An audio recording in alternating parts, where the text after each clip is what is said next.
অবিলম্বে সুকান্ত মজুমদারকে ছাড়তে হবে সেই দাবিতে সকাল সকাল লালবাজারের বাইরে বিজেপি কর্মীদের টায়ার জ্বালিয়ে বিক্ষোভ। সকাল 7টায় লালবাজার থেকে বেরোনোর সম্ভাবনা রয়েছে বিজেপি সহ সভাপতি সুকান্ত মজুমদার সহ বিজেপি কর্মীদের।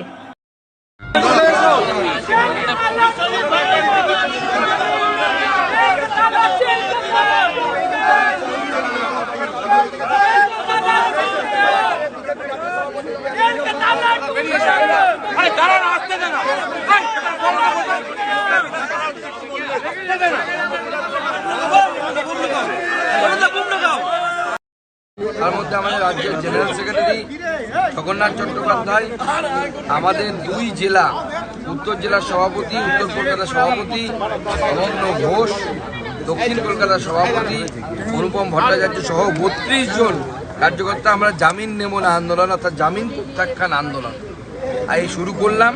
এরপরে পশ্চিমবঙ্গের যেখানে ভারতীয় জনতা পার্টির কার্যকর্তারা এইভাবে গণতন্ত্রের জন্য আন্দোলন করতে গিয়ে যেখানে গ্রেপ্তার হবে আমরা এই জামিন নেব না বা জামিন প্রত্যাখ্যান আন্দোলন করব।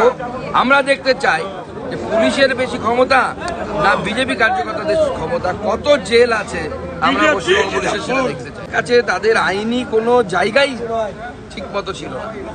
শুধু তাই নয়, তার সাথে সাথে আমরা যখন বলি যে আমরা সই করব না এবং আমরা বলি যে কোর্টের সামনে আমাদেরকে পেশ করা হোক, আমরা কোর্টে গিয়ে বলবো, মহামান্য আদালতের কাছে বলবো যে পশ্চিমবঙ্গের পুলিশ যে সামান্য দুপা হাঁটার মতো গণতান্ত্রিক অধিকার আমাদের রাখতে চাইছে না, আমাদের দিতে চাইছে না, পুলিশ সেই সাহস দেখায়নি।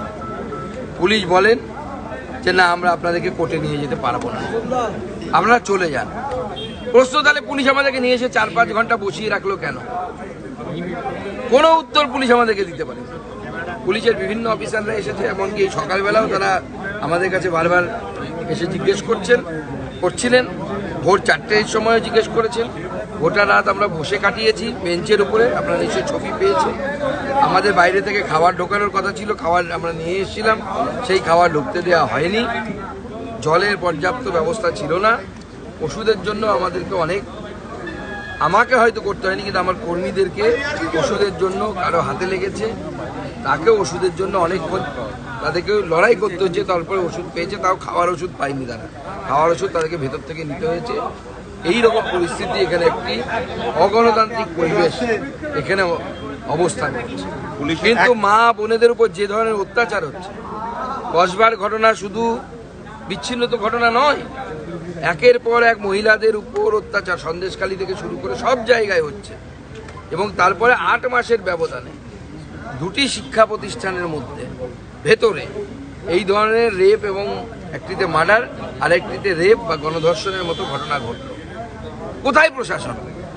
এরপরে একজন মুখ্যমন্ত্রী মুখ দেখাতে পারেন, তিনি সামনে আসতে পারেন এবং দাবি করতে পারেন আমরা এগিয়ে বাংলা মডেল চালাচ্ছি। এটা এগিয়ে বাংলা মডেল? তার লজ্জা করে না মুখ্যমন্ত্রী? যে তার মতো মহিলা মুখ্যমন্ত্রী হওয়া সত্ত্বেও তার দলের পদ নিয়ে, তার দলের নেতাদের সাথে ছবি তুলে এই ছেলেটি বা এই ছেলেগুলো 3 জন যাদের নাম এসছে, তারা এই ধরনের পাশবিক অত্যাচার চালিয়েছে। এবং যারা এই ধরনের পাশবিক অত্যাচার চালাতে পারে, মনস্তাত্ত্বিক এক্সপার্টরা বলবে আপনাদেরকে এটা তাদের প্রথম কাজ নয়। এরকম বহু মেয়ে শারীরিক শোষণ এরা করেছে, এবং সেই সমস্ত মেয়েরা হয়তো চক্ষু লজ্জার ভয়ে বা লোকলজ্জার ভয়ে বিষয়টি সামনে আনার মতো সাহস পায়। প্রত্যেকটি জেলায় জেলায় এই ধরনের কলেজের দাদাগিরি চলছে, ইলেকশন হয় না। আর সব থেকে অবাক লাগছে যে ছেলেটি সে বলেছিল যে পদ পেতে গেলে কম্প্রোমাইজ করতে হবে, তার কথা, তার প্রতি লয়াল থাকতে হবে। তো তৃণমূল ছাত্র পরিষদের একটি পদ, কলেজের পদ, ছাত্রী সেক্রেটারি বা সম্পাদক, তার জন্য যদি এই কম্প্রোমাইজ করতে হয়, তাহলে তৃণমূল মাদার যে দল আছে তাতে পদ পেতে গেলে মহিলাদের কি ধরনের কম্প্রোমাইজ করতে হয়? এই প্রশ্নটা তো সবার আগে উঠে যাচ্ছে।